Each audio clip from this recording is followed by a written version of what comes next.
Muy buenos días para toda la audiencia de Prime Business School y desde Unión Editorial Colombia, que estamos organizando este evento conjunto de primera jornada de libertad económica y empresa sobre economía para empresarios con el decano de Prime Business School, Ramón Eduardo Wacaneme, y el profesor Martín Kraus, quien ya nos acompaña en este momento. Les pedimos excusas por la demora, habíamos tenido un problema técnico con Zoom, entonces pues sin más preámbulos y introduciendo de nuevo a nuestros panelistas, les presento al profesor Ramón Eduardo Wacaneme, quien es decano de Prime Business School con doctorado en Derecho de la Universidad de Salamanca, especialista en temas de derecho tributario y que nos acompaña el día de hoy en este tema de economía para empresarios. Y el profesor Martín Kraus, que es economista y profesor de Derecho y Economía en la Universidad de Buenos Aires, en Argentina. Es un académico muy reconocido, investigador adjunto del Cato Institute de Washington y autor de numerosísimos libros, entre esos uno que justamente titula este evento, Economía para Empresarios. Sin más preámbulos, los dejo con el profesor Martín Kraus. Ramón Eduardo, bienvenidos a todos y un gran saludo.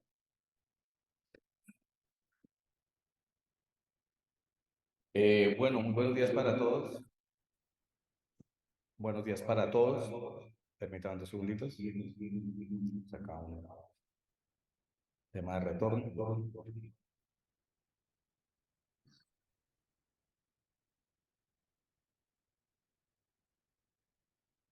Listo. Listo, ahora sí ya estamos con el tema del sonido bien. Bueno, muy buenos días para todos. Les ofrecemos de nuevo excusas por un inconveniente que tuvimos en el enlace, pero bueno, lo importante es que estamos aquí. Le ofrecemos también excusas a nuestro invitado, al doctor Martín Kraus, quien muy puntualmente estuvo aquí acompañándonos. Y ya superado este tema técnico, pues entremos en materia. Profesor Martín, primero que todo y antes que nada, en nombre de Prime Business School, de sus directivas, de Unión Editorial, queremos darle no solo la bienvenida, sino el agradecimiento para compartir con nosotros parte de sus actividades académicas y en la mañana de hoy tengo entendido que usted se encuentra en la ciudad de Buenos Aires y desde allí nos acompaña, pues decirle que estamos muy contentos en que pueda aportarnos algunas luces sobre estos temas de economía y empresa que siempre son tan importantes. Hemos precisamente tomado 3 elementos o 3 grandes partes para dialogar con usted, siempre recordando y partiendo de la base de este libro que hemos tomado como referente para el día de hoy, que permítame decirle que lo releí justo para esta conferencia y cada vez tiene más vigencia. Estoy hablando, para quienes no lo recuerden, de Economía para Emprendedores, que es el libro de excelencia, de referencia del profesor Martín Kraus, además de toda su vasta eh, producción desde el punto de vista académico. Yo tuve la oportunidad, no sé si el doctor Martín se acuerda, que en alguna ocasión hicimos aquí el doctorado en economía. Yo tuve la oportunidad de tener como profesor en su al doctor Lo ponen en Martín Kraus, y silencio y me desde quedan ese callado. entonces fue que me tocó realmente todo este tema de la escuela austriaca. Y Mm. habiendo hecho esta pequeña presentación, pues quisiéramos tocar algunos tópicos que creemos que hoy más que nunca tienen plena vigencia desde la perspectiva de la empresa. Por eso este evento lo hacemos desde la escuela de empresa, desde Prime Business School. Y quisiera arrancar por ahí, recordando su prólogo del libro. Desde entonces, desde hace ya varios años, usted recordaba ese divorcio, y justo así lo llaman, entre la economía y la empresa. Muchos de los que están aquí presentes y que nos acompañan hoy son economistas, y otros tantos de los que nos acompañan no tienen la formación de economía. El profesor Martín abogaba desde ese entonces por decir, no tiene por qué haber ese divorcio entre economía y empresa, pero pareciera que a los empresarios no siempre les gusta hablar de economía, y resulta que justamente es los que más deberían hablar y más deberían saber al respecto, porque eso forma parte de su esencia. Comencemos por favor por ahí, profesor Martín. ¿Cómo es esa unión que cada vez debería haber más entre empresa y economía, máximo en estos tiempos en donde todos los indicadores económicos en todos nuestros países son tan complejos? Bienvenido y escuchamos para abrir el diálogo con este tema. Bueno, muchas gracias. Gracias por la invitación. Para mí un placer volver a estar haciendo algo con la Universidad Sergio Arboleda, con la cual he tenido contacto hace largo tiempo, ¿ya? Así que les agradezco mucho. Y efectivamente, lo que yo planteo es algo que voy a empezar por algo menor, por alguna experiencia estudiantil, digamos, pero lo que uno ve a nivel de muchas universidades, no sé si todas, en las cuales el mundo de los que estudian administración y el mundo de los que estudian economía aparecen totalmente separados. Los que estudian economía miran a los que estudian administración con un cierto grado de desprecio, diría, porque eso no parece una ciencia. Uno mira cuáles son los títulos de los libros de management y hay un gurú de management nuevo cada 6 meses, digamos, y son libros que parecen presentarse a veces más que nada como libros para leer en vacaciones de verano. Y entonces los que estudian economía dicen, eso es una disciplina menor, no tiene el rango de una ciencia. Y los que estudian management pasan por afuera de las clases de economía, ven pizarrones llenos de fórmulas y dicen, y esto no solamente no se entiende nada, sino que ¿para qué sirve? Yo, sin embargo, voy a salir y yo soy el que va a estar dirigiendo la economía, porque voy a estar tomando decisiones a nivel empresarial, mientras esta gente se dedica a la teoría, a dar clases, o peor aún, a tratar de manejar la economía en el sentido que creen que debería ir. Bueno, eso es no siempre quiere decir que esto exista, sí, pero es un poco exagerado. Pero creo que esto es algo que comienza a producirse con el desarrollo de estas dos disciplinas, de las ciencias económicas y la de la administración. La economía, en ese sentido, es bastante más antigua y si bien es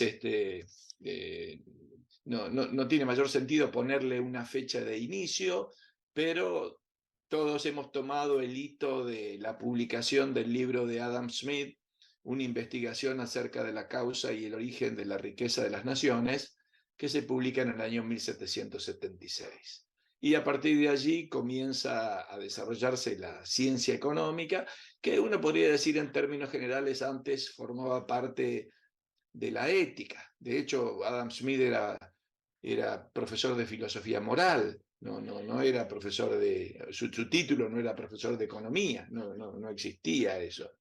Bueno, la ciencia de la administración, si podemos llamarlo así, es bastante posterior, con autores de fines del siglo XIX, principios del siglo XX, algunos de ustedes los conocerán, o Taylor y Fayol y esos pioneros, que en realidad parecían más bien ingenieros, es decir, que analizaban los procesos de producción y hasta pensaban en cómo hacer ese proceso más eficiente, cómo el trabajador tenía que hacer menos movimientos para que el proceso fuera más rápido. Es decir, el trabajador de una línea de producción era como parte de la máquina, era un apéndice de la máquina.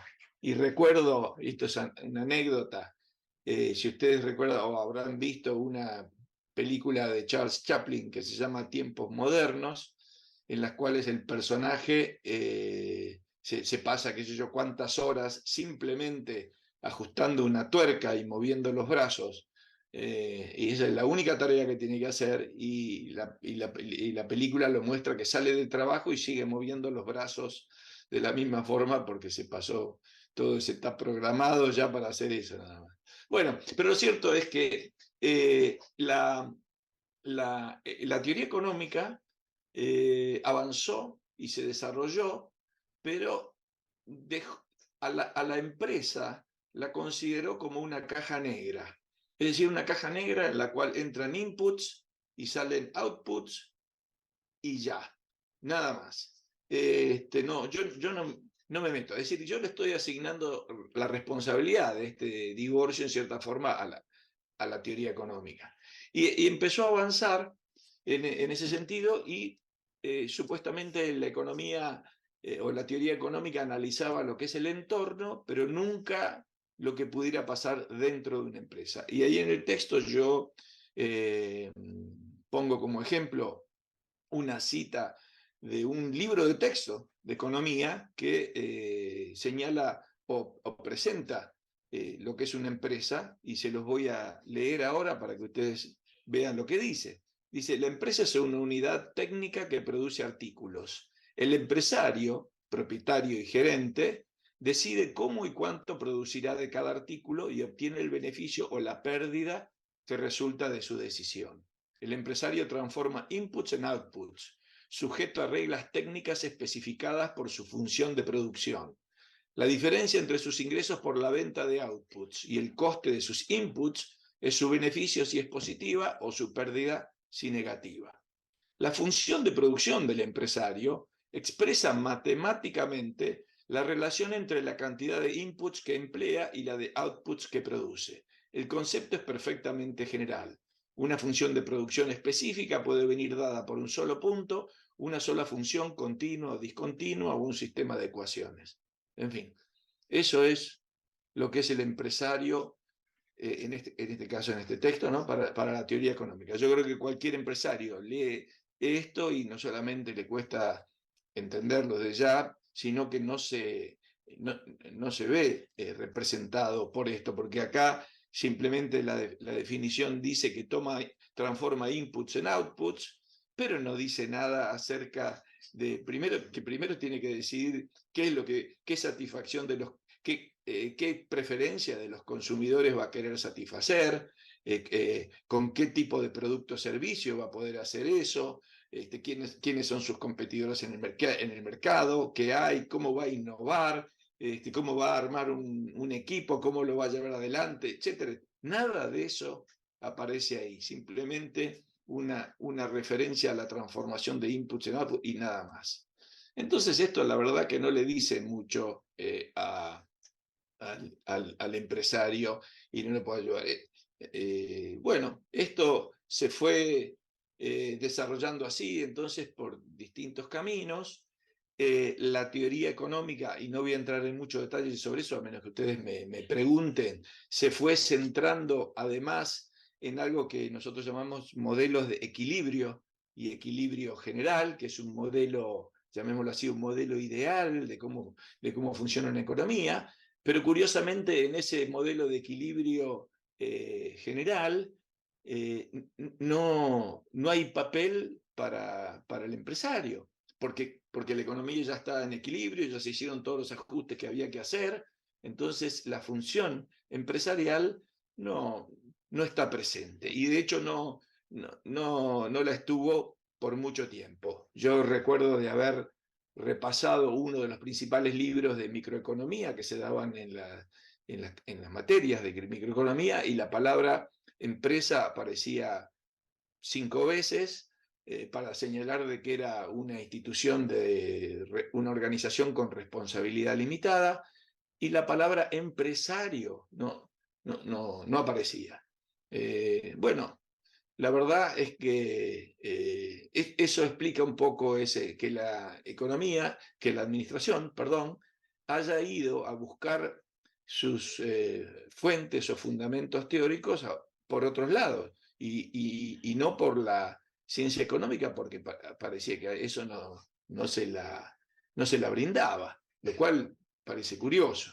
Y en Entonces, ese punto, permítame interrumpirlo, sí, profesor, que en ese punto me llama mucho la atención cuando habla usted precisamente del modelo de equilibrio y que todo pues está ya como predeterminado cuando está en el área de la economía, o que hay unas personas que pueden resolver todos esos problemas frente a esa realidad, y es que hay antes se hablaba de ausencia de información, hoy podríamos hablar de excesiva información. Y el tema del riesgo, a mí me llama mucho la atención y quisiera escuchar su opinión, si me lo permite.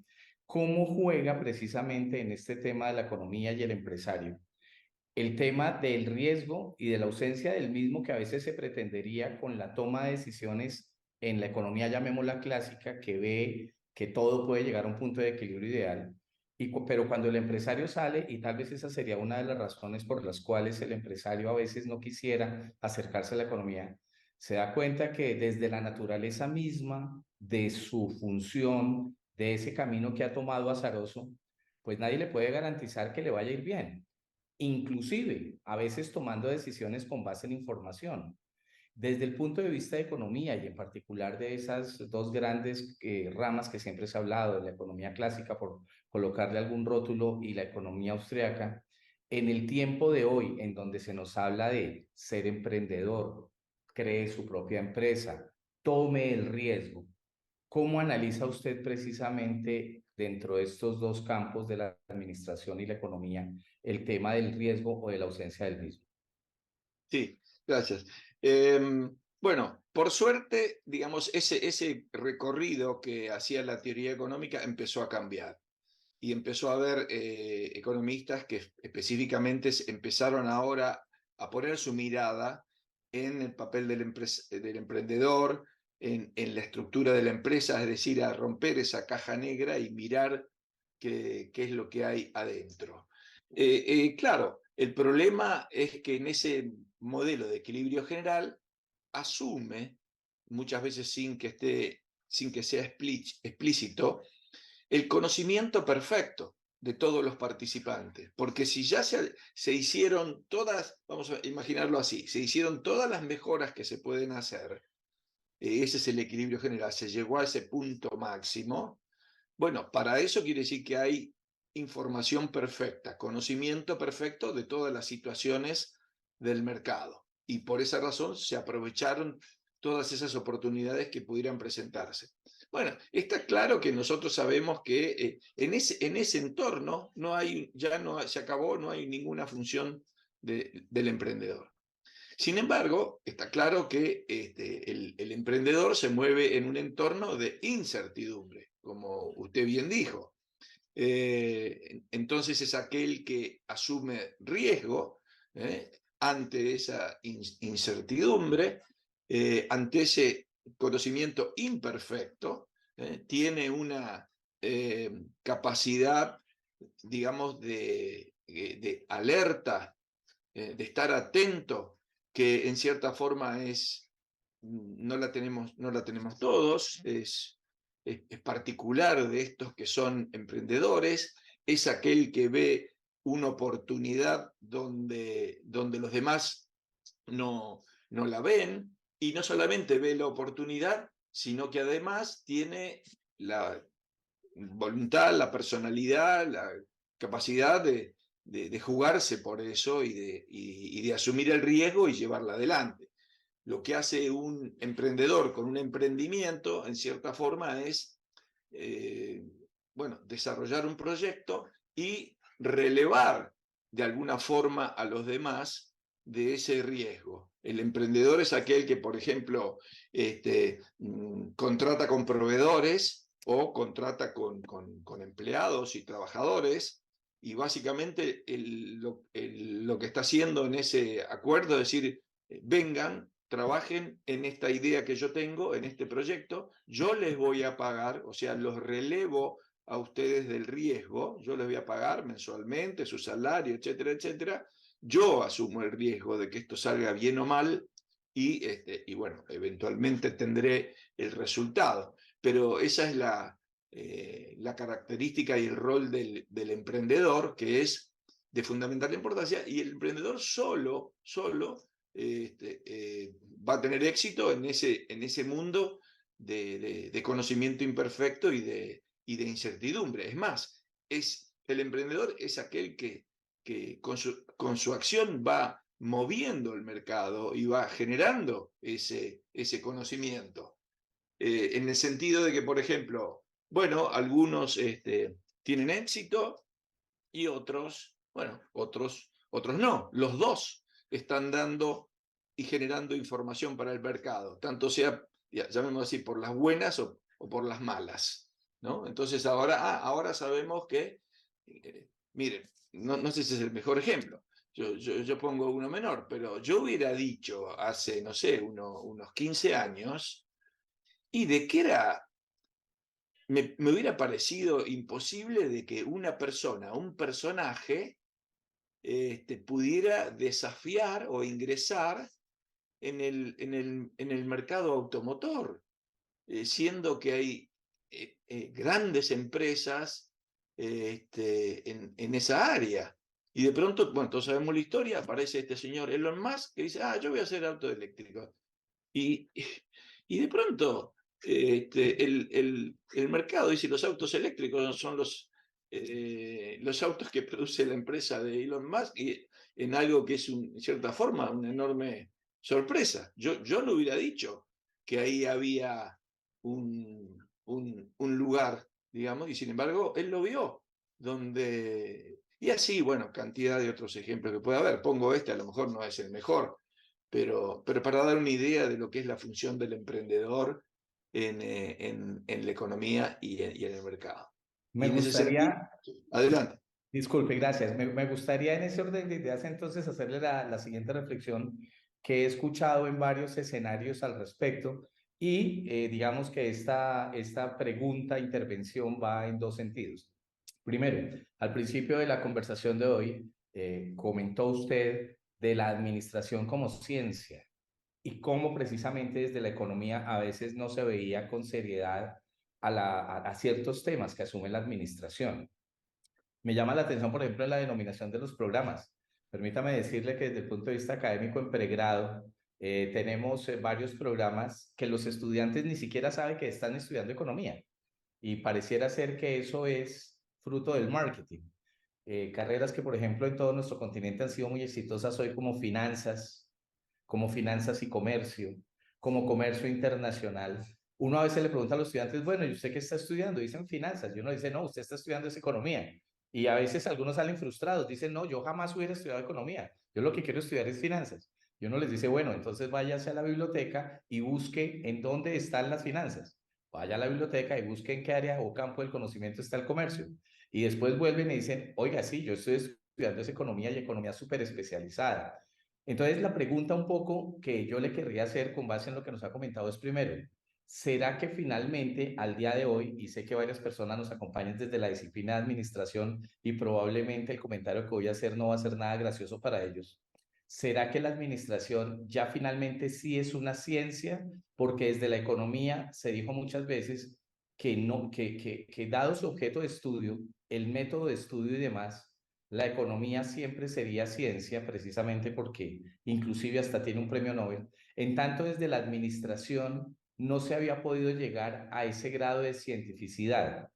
Eso, una primera reflexión, quisiera escuchar su comentario. Y segundo, va muy pegado dentro de dos términos nuevamente, de cómo se entiende el emprendedor y cómo se siente el empresario. Eh, Hay varios autores que han hablado acerca de que el emprendedor nace. Es decir, que por más que usted estudie, jamás llegará a ser emprendedor, porque pareciera ser que es una cualidad innata de ciertas personas que, como usted lo dijo, ven lo que otros no ven. En tanto, sí se puede aprender a ser empresario y muestra de ello es que en la mayoría de nuestros países, inclusive esa carrera de administración de empresas es muy exitosa, en el sentido de que administrar sería muy diferente a crear, que es lo que por definición hace un emprendedor. ¿Cómo ve usted esa discusión entre estos cuatro temas planteados? Sí, yo yo creo que sí, es una ciencia en el sentido de que es, a ver, una disciplina enfocada en el estudio de un tema en particular, que es cómo, en términos muy generales, cómo se organizan las personas para alcanzar algunos objetivos cooperando entre sí. Es decir, la economía comienza su análisis desde la acción individual, del consumidor, del ahorrista, cuando uno consume, cuando uno ahorra y cómo impacta eso, cómo se van formando los precios, etc. Acá me da la sensación que la administración es aquella disciplina que sí es una ciencia porque está estudiando, digamos, bueno, cómo las personas se organizan para en conjunto colaborar en pos de un determinado objetivo. Y esa es un área muy específica que, como todas las ciencias sociales, se extiende hacia otras disciplinas. porque lo mismo pasa con la economía, porque cuando uno estudia administración tiene que saber o va a aprender también algo de psicología, algo de sociología, cuestiones de derecho, cuestiones de economía, por supuesto, porque en las ciencias sociales en última instancia lo que están haciendo es, hay un centro común que es el análisis de la acción humana, de la forma en la cual actuamos ante una situación de escasez en la cual nos obliga a actuar. Y entonces, estos son como distintos enfoques para un mismo tema. Yo tendría que, si me pusiera muy estricto, tendría que decir lo único que hay es una ciencia de la acción humana, que tiene cada una de estas distintas áreas, ¿no? Y en cuanto a lo del emprendedor, sí, yo siguiendo algunos autores, no es mío, entiendo que lo que hay es una función empresarial. Lo que hay es esa función empresarial que en parte describí en el comentario anterior. Ahora, esa función empresarial incluye al menos 3 funciones distintas, que son, una es la del emprendedor, llamémosle la del emprendedor, es aquel que tiene la visión, es aquel que tiene la perspicacia, aquel que se da cuenta, etc. Luego está la función perdón, es la que usted comentaba, y que yo a veces tengo mis dudas de si puede enseñarse en una universidad o tiene que ver con la personalidad, el carácter, con la viveza que alguien tiene, porque me ha pasado, y no sé si ustedes tienen ejemplos de ese tipo, de tener algún amigo que mientras iba al colegio desaprobaba todas las materias. Era un desastre. Cuando terminamos el colegio, nosotros entramos en la universidad. Él no. Y a los 4 o 5 años, él nos pasaba por al lado, ya tenía un carro nuevo, de todo. Era una capacidad impresionante para hacer negocios y haber empezado de la nada, y como alumno era de lo peor que había. Obviamente tenía una capacidad, una personalidad, un carácter, como lo querramos llamar, para llevar adelante emprendimientos, para asumir riesgos, etc. O sea, uno, la función del emprendedor. Segundo, la función del capitalista. Es decir, en todo emprendimiento hay que invertir, hay que poner recursos, y eso implica asumir un riesgo. Y en tercer lugar, la función del administrador, aquel que lleva adelante el proyecto. Estas 3 funciones en la economía moderna las podemos encontrar todas juntas en una misma persona o separadas. Por ejemplo, la pequeña empresa, esa empresa casi personal, hay una persona que cumple las 3 funciones. Es el que tuvo la idea, es el que pone el capital y asume el riesgo, y es el que maneja el negocio. Normalmente, a medida que la empresa va creciendo, estas funciones se empiezan a separar.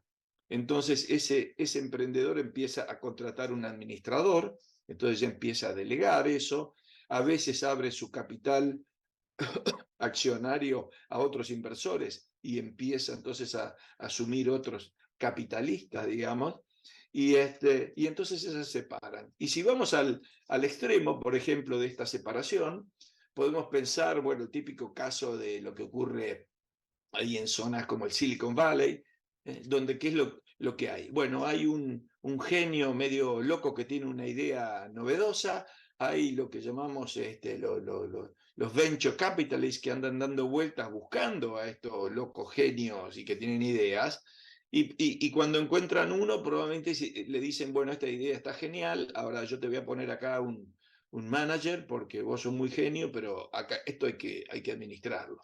Y quiere decir que ahí esas 3 funciones de pronto están separadas. Y en el medio tenemos de todo, combinaciones de todo tipo, pero siempre vamos a encontrar que estas funciones son necesarias y van a estar presentes en todo negocio, ¿no?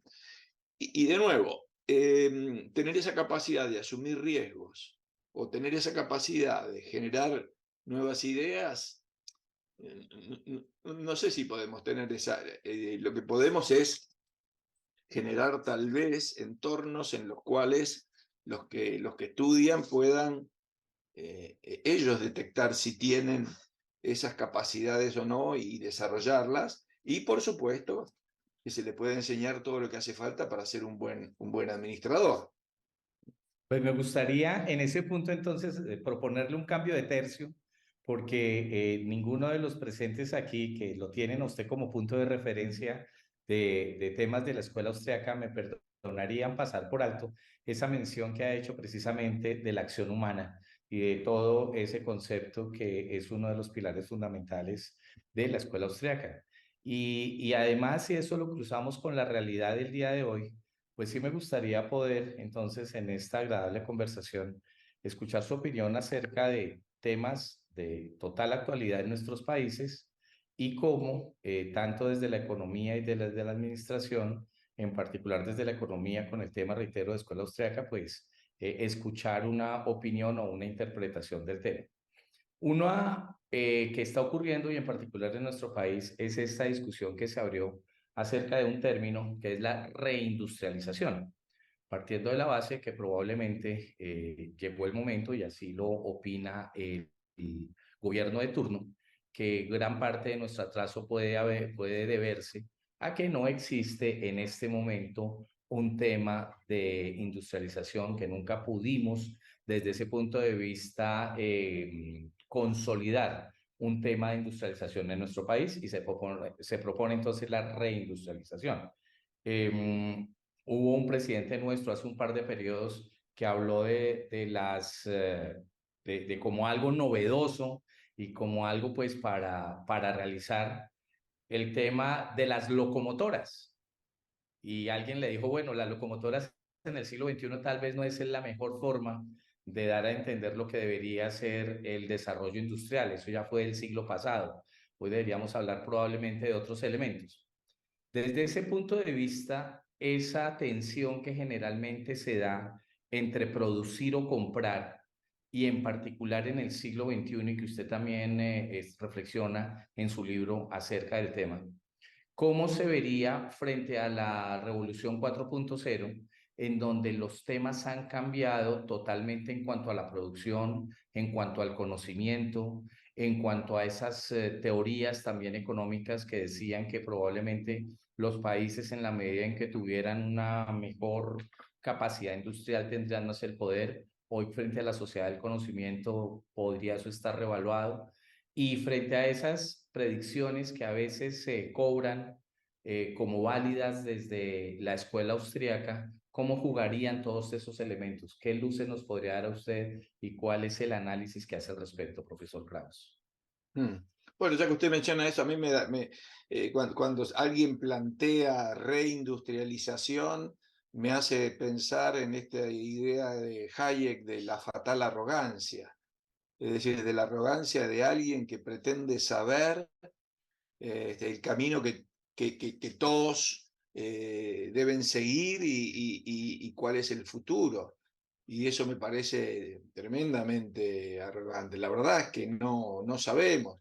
Si alguien cree que el futuro es la industria, bueno, yo le aconsejo que vaya e invierta en la industria, punto. Y nada más. Y otros dirán, no, en realidad es la economía digital.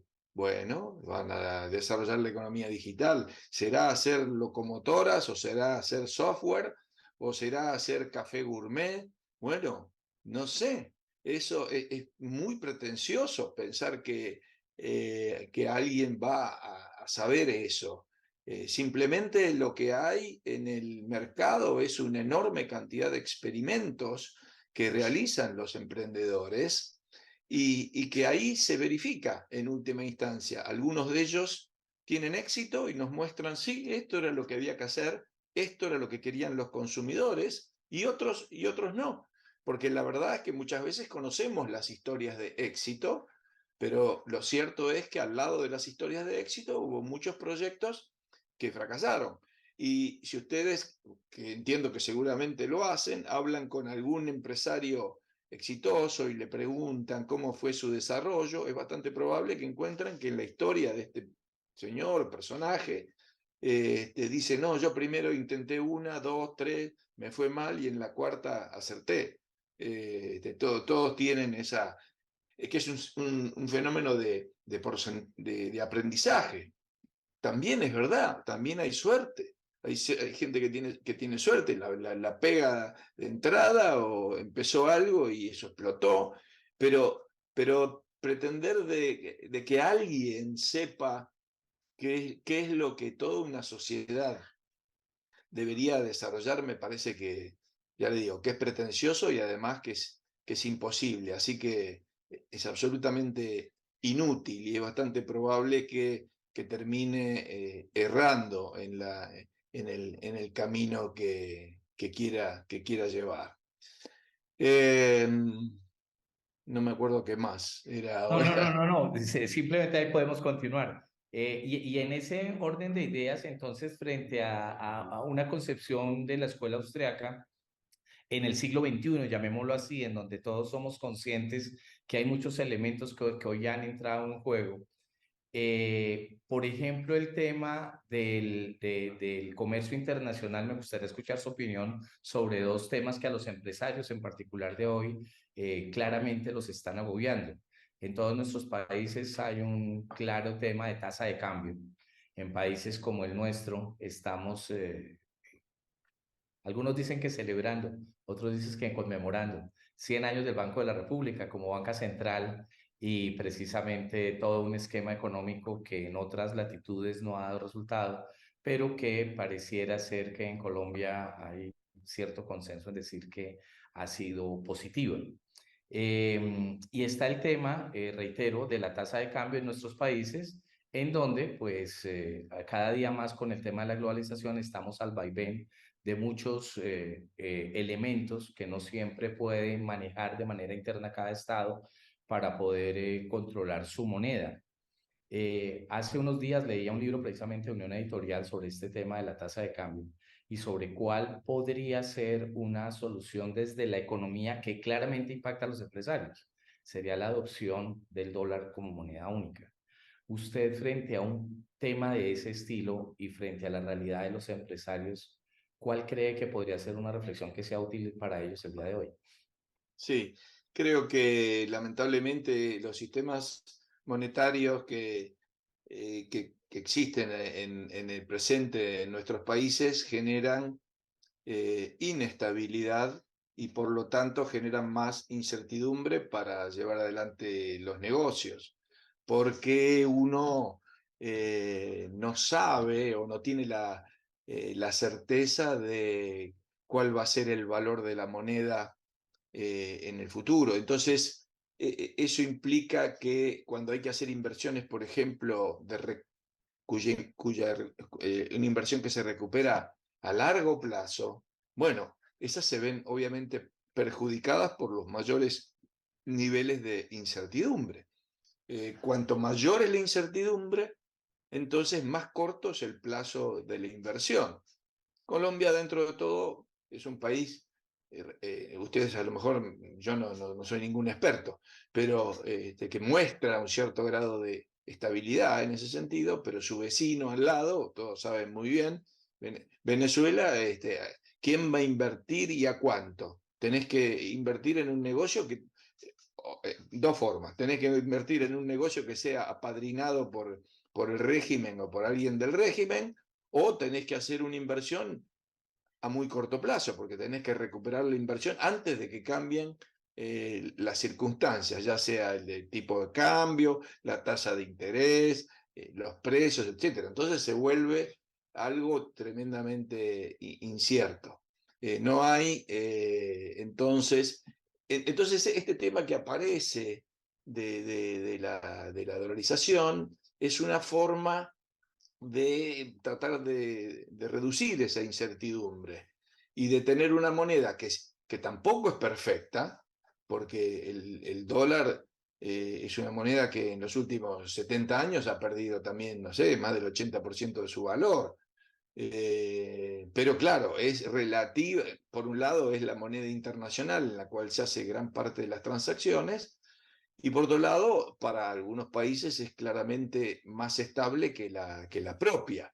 Entonces se usa mucho. En lugares como Cuba, Venezuela o Argentina, bueno, el dólar es la moneda con la cual la gente ahorra y la moneda local es simplemente un papel que utilizan para las transacciones, es decir, me pagan el salario y voy con esto y compro en el supermercado, pero no voy a estar ahorrando en la moneda local. Entonces, como un paso para mejorar esa situación, entonces se plantea la discusión en algunos países de, bueno, entonces, ¿por qué no usamos el dólar? Siendo que ya gran parte de la población ya lo está usando.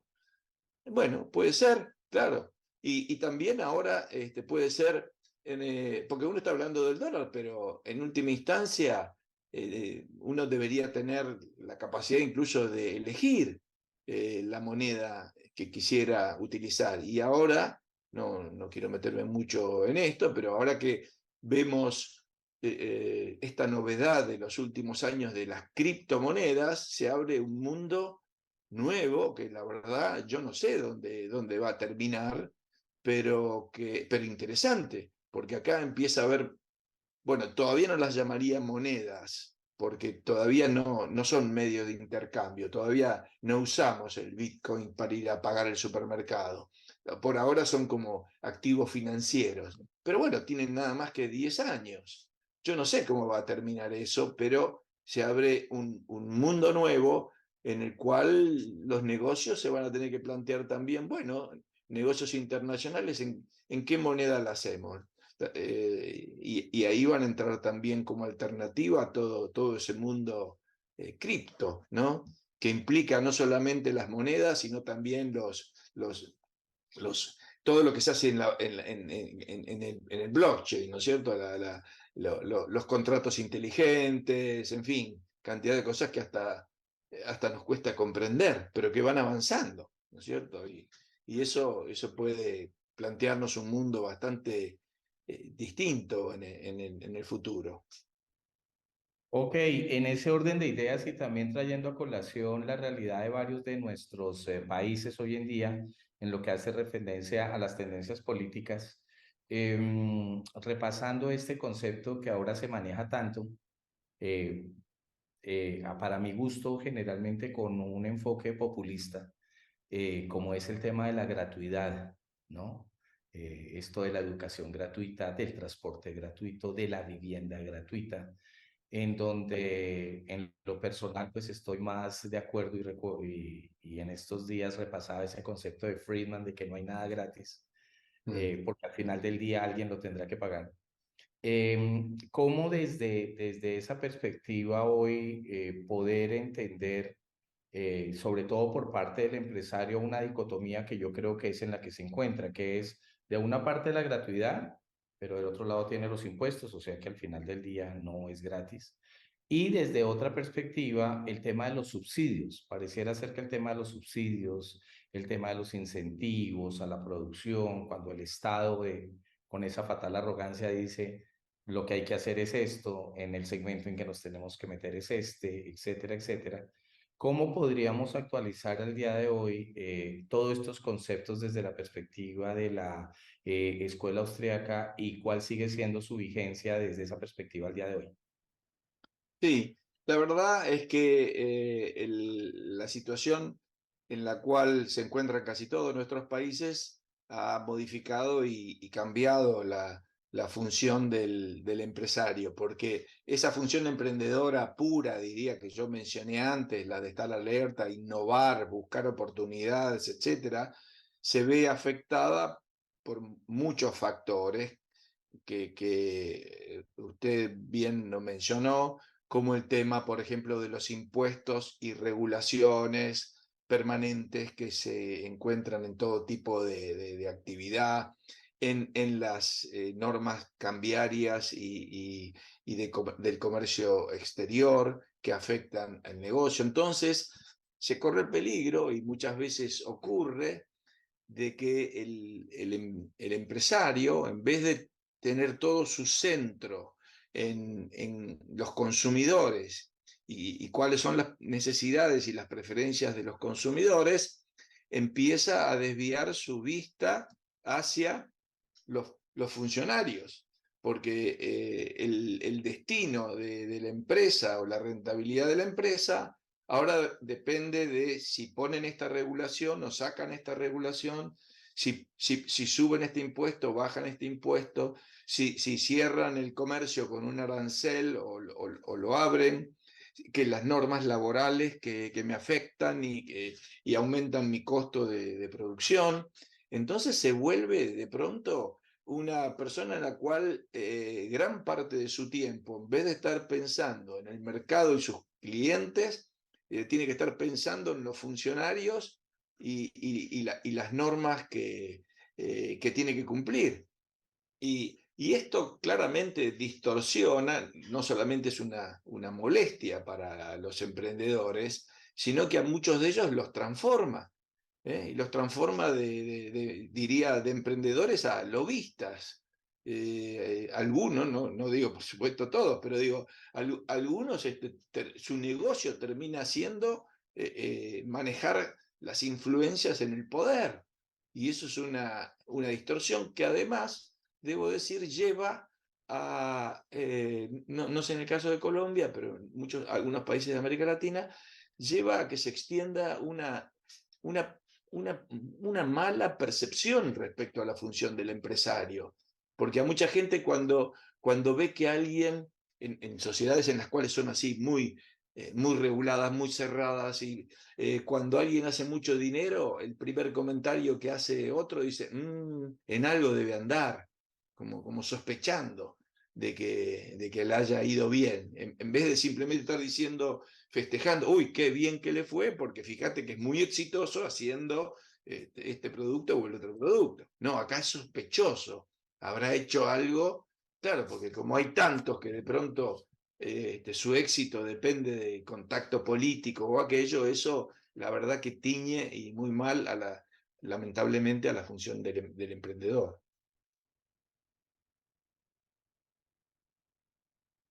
Ok, muchísimas gracias. Pues ya vamos entrando a la parte final de este agradable conversatorio y quisiera entonces proponerle ya un par de temas de cierre.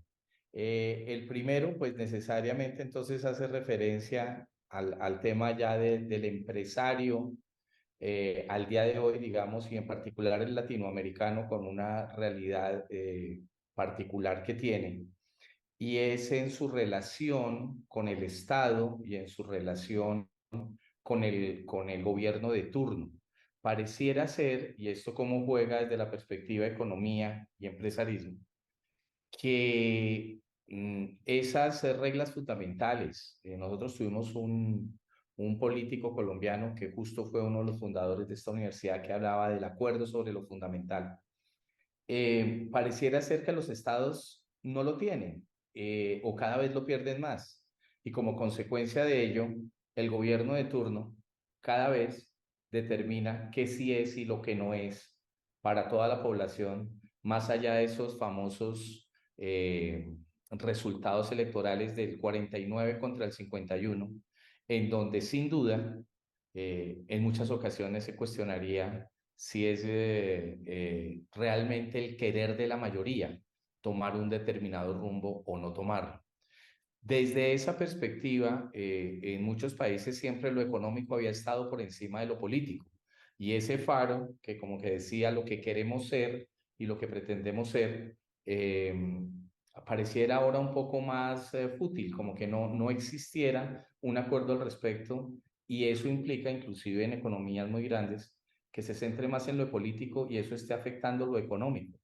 ¿Cuál podría ser una reflexión al respecto desde la escuela austríaca en ese sentido, en donde uno de sus fundadores inclusive tenían una visión, como usted lo mencionaba ahora, más holística desde la perspectiva de la acción humana, en donde tendrían precisamente que tenerse todos los aspectos culturales, sociológicos, económicos en uno solo y tratar de hacer ahí una mezcla? Pareciera ser que hoy lo político está por encima de todas las tomas de las decisiones, incluyendo lo económico. ¿Cuál sería su opinión al respecto?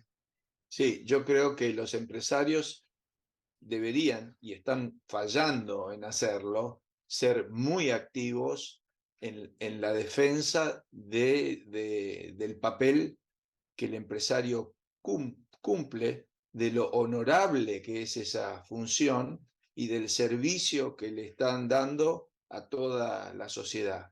Eso no ocurre. Los empresarios no defienden la función empresarial. Por un lado dice, nosotros no nos metemos en política, y eso es verdad, bueno, está bien, no estoy diciendo que hagan eso, pero por otro lado se contactan con los políticos en forma soterrada, digamos, callada, o si ustedes quieren, se organizan en cámaras u organizaciones empresariales, nada más que para promover y defender intereses específicos de determinada actividad. Los metalúrgicos defienden la actividad metalúrgica y así los demás. Pero ninguno de ellos sale a defender el papel del emprendedor y cómo es un papel noble, digamos, y además de alguien que está y que tiene, yo creo que acá está lo fundamental, y que tiene un fundamento moral y una justificación moral. Yo los veo que en ese sentido me parece que hasta como que se esconden y agachan la cabeza, como aceptando esa crítica que los presenta como villanos, digamos, y diciendo, bueno, en fin, un poco me escondo y hago la actividad sin hacer mucho ruido, en vez de salir a mostrar que el empresario es aquel que tiene su mente puesta en las necesidades de los demás, porque eso es lo que en definitiva le va a dar el éxito, y que eso es tremendamente justificado y justificable desde el punto de vista moral. Es una muy noble actividad, estar atento a lo que los demás necesitan y entonces organizar todo un factor de producción para poder satisfacer las necesidades de esas personas. Bueno, me parece que en ese sentido no hay nada mejor que eso. El mercado vuelve. Incluso, voy a decir algo como muy exagerado,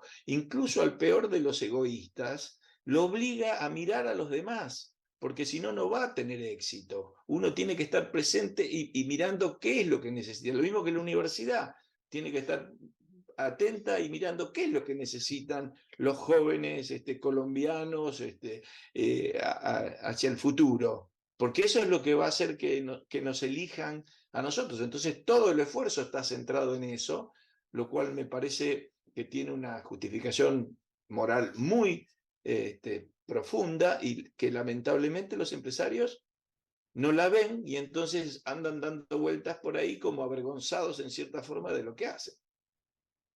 Ok, y ya como última reflexión, no sin antes agradecer el tiempo que nos ha dedicado hoy, profesor Krause, en esta interesante conversatorio. Me gustaría que nos diera alguna reflexión acerca de la precisamente importancia del cálculo económico en el ejercicio de esa función empresarial. Para decir, si usted fuera empresario al día de hoy, este evento está siendo grabado y estoy seguro que muchos empresarios posteriormente lo verán y muchos emprendedores, una escuela como la nuestra, pero es un tema de país y de Latinoamérica, diría yo, que han visto en el emprendimiento una opción de vida. Estoy seguro que posteriormente acudirán a eventos como este para tener este tipo de reflexiones. Entonces, en ese orden de ideas, ¿cuáles podrían ser 2 o 3 tips que desde lo económico debería tener un emprendedor en cuenta el día de hoy? ¿Usted qué le diría si usted estuviera en una conversación con un emprendedor y le quisiera finalmente remarcar esa importancia de estar en temas económicos? ¿Cuál podría ser una primera tarea que él hiciera? ¿Debería estar atento a qué? ¿Por dónde podría empezar? Bueno, es difícil que yo pueda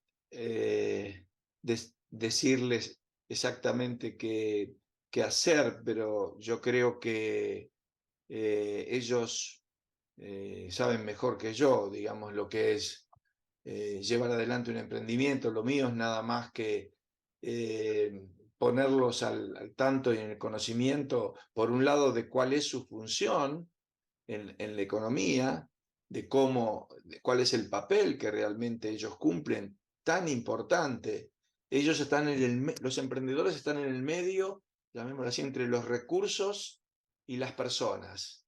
Las personas necesitan hacerse de alguna forma de esos recursos para vivir en este mundo. Los empresarios son los que están en el medio, quienes toman los recursos, los organizan, los combinan de distintas formas para que lleguen a manos de las personas, digamos, que los necesitan. Por supuesto que todos nosotros estamos en los dos lados, todos somos consumidores y todos tenemos algún recurso. Por un lado, estamos trabajando, somos un recurso, y por otro lado, luego somos los consumidores. En el medio de todo eso, quienes organizan todo esto, y esto hace referencia a lo que usted mencionaba del cálculo económico, los que organizan todo eso son los emprendedores. Y realizan una tarea, en ese sentido, maravillosa. A veces yo le digo a los alumnos un ejemplo, que es un ejemplo tonto, pero que lo voy a hacer ahora con ustedes, por ejemplo, en el caso pensemos en el caso de Bogotá, y que hoy al mediodía en Bogotá, ¿cuánta gente va a tener que almorzar fuera de su casa? La verdad que yo no tengo la menor idea, pero vamos a suponer que hay 1 millón de personas que, porque van a trabajar o por distintas circunstancias, tienen que almorzar fuera de su casa.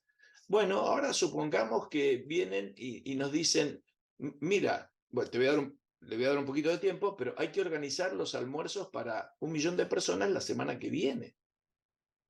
Bueno, uno diría, ¿cómo? Sí, ustedes tienen que determinar qué es lo que se va a hacer, qué cuánto arroz, qué cuánto, en fin, todo el tipo de comida, dónde se van a distribuir, dónde van a estar disponibles, de dónde vamos a sacar los recursos, las materias primas, quién lo va a preparar. Bueno, ya es difícil organizar una fiesta de casamiento para 400 personas.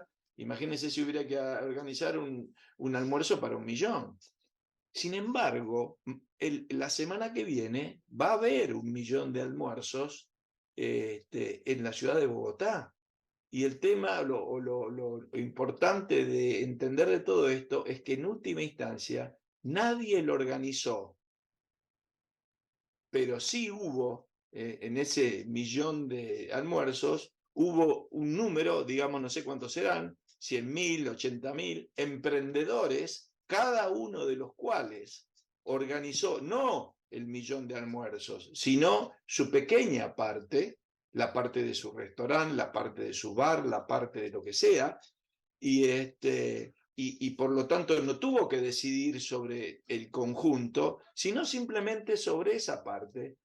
Concentra su conocimiento y su esfuerzo en eso, sabe ya más o menos quiénes son sus clientes o aprende de ellos y es capaz de darle ese servicio que ellos la semana que viene van a necesitar, haciendo esto que usted mencionó de cálculo económico. A ver cuánto me salen las materias primas, los recursos, a cuánto voy a cobrar cada comida, etcétera. Él hace ese cálculo y con ese cálculo está asignando esos recursos de la mejor forma posible, y la semana que viene va a haber 1 millón de almuerzos sin que nadie lo haya organizado, pero en realidad habiendo muchos que organizaron cada uno su pequeña parte. Es decir, habiendo 80.000 o 100.000 emprendedores que hicieron su parte, y ahí vamos a tener entonces el resultado final, que sería imposible para uno o para un comité entero organizarlo, pero sin embargo que se produce en este, llamémosle, orden espontáneo, y con esto creo que es bueno terminar, que es otra forma de hablar de este famoso concepto para nosotros de esa metáfora de la mano invisible. Efectivamente, hay una mano invisible, no es invisible, es la mano de esos 80.000 emprendedores, pero hay una mano que de una u otra forma los va coordinando y permite que esto ocurra y que se satisfagan las necesidades de la gente que lo va a necesitar.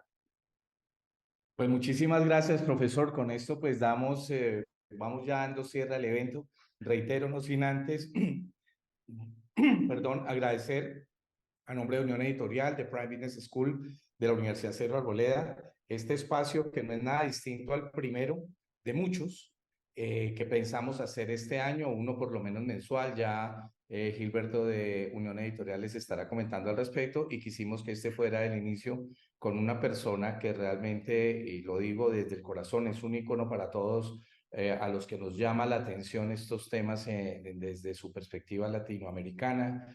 Y pues nada distinto a un agradecimiento, profesor Kraus. Y quisiera cerrar precisamente de nuevo con una frase que usted cita al final del libro y que creo que hoy queda reflejada muy bien en el ejercicio que se ha realizado. Casi que en la penúltima página dice precisamente, cita a Lawrence Summers, el presidente de Harvard de la época, y dice, comillas, lo más importante de las universidades de investigación estadounidenses, en este caso, pero tomaría yo la frase para decir que universales, es que son lugares donde reina la autoridad de las ideas, en vez de la idea de la autoridad.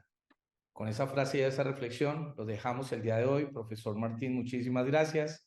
Un Y le cedo placer. la palabra a Gilberto Ramírez de Unión Editorial para que haga el cierre del evento. Muchísimas gracias. Hasta otra ocasión. Un placer, muchas gracias. Gracias, profesor Kraus, al profesor Guacaneme, por supuesto, y a todos quienes nos han venido siguiendo en esta primera jornada de Libertad Económica y Empresa, que, como les digo, es la primera. Vamos a tener una segunda y otras a lo largo de este semestre del año, en el lapso del mes. De hecho, para el 21 de septiembre, jueves, a esta misma hora también, de 8 a 9, vamos a tener una jornada sobre educación económica en las empresas familiares. Nos acompañará Víctor Hugo Malagón, director aquí del MBA de Prime Business School, y un autor de Unión Editorial que justamente creó una colección de empresas familiares que se llama Fernando Nogales. De manera que invitadísimos todos, nosotros les estaremos haciendo llegar la invitación de manera oportuna. Agéndense para ese 21 de septiembre. Y por supuesto, esta sesión estará grabada, nosotros se la compartiremos a todos quienes nos han venido acompañando y por supuesto a quienes estén interesados en este tema. Un gran saludo para todos, muchísimas gracias, profesor Kraus, a Ramón Eduardo y a quienes nos han venido siguiendo.